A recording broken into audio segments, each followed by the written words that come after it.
It does not feel like it's been a year.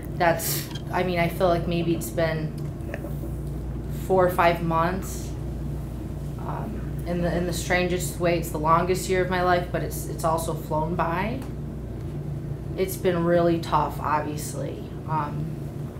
I'm still processing, accepting that this is real. So I have to wake up every day, and some days I get stopped in my tracks, like, wait, what? No, this can't be.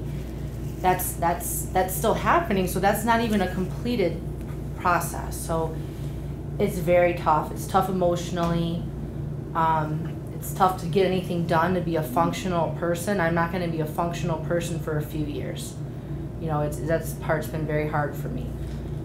And then again, not having all the answers, it's agonizing because I can't put those pieces together in my mind of what really happened if we don't have all the information. So that's an unnecessary insult to injury. I mean, as a mom, as a parent, you need to know. You need to know before you can even accept that it's real. So it's been a very, very tough year. Just my faith in God, staying close with my few very close family and friends. Really, that's what gets me through. It's very difficult to connect with people that aren't in this trauma bubble, I call it, because people don't know how to treat you. And this is heavy stuff. It's not for the faint of heart. I've got my few couple friends that, you know, I can call them at 1, 2 in the morning and they'll sit and cry with me, but it's not for everybody. And people want to move on because everybody's grieving, so it's hard. It's like, who's supporting who?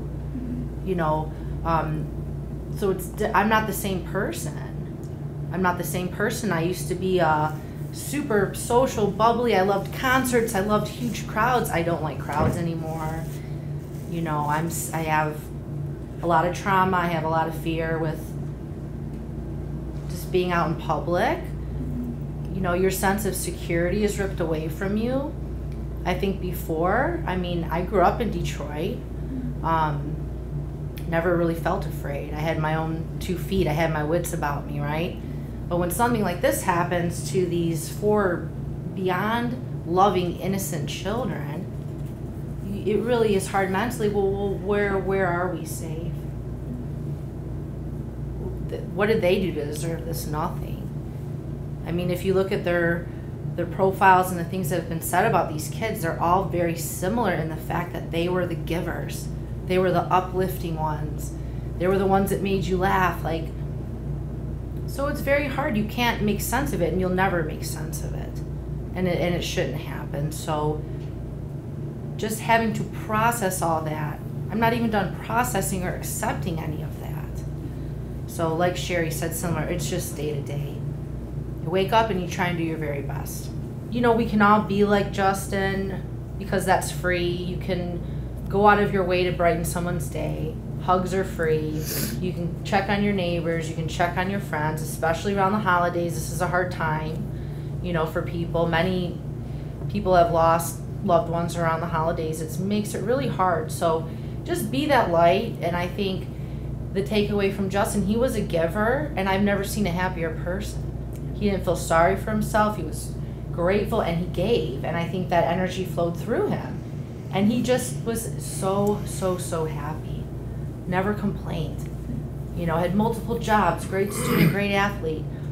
And it's humbling. It's made me a better person. Really, all these stories coming out, like Sherry shared, a lot of these things you don't hear till after. You didn't realize what an impact your child made. So really just be kind and be a giver, uplift people. Everybody needs it. We all need each other right now. You know, you don't just move on. You learn to cope, but holding everyone accountable, getting all the information, and that's the only way that I can see in my mind to prevent.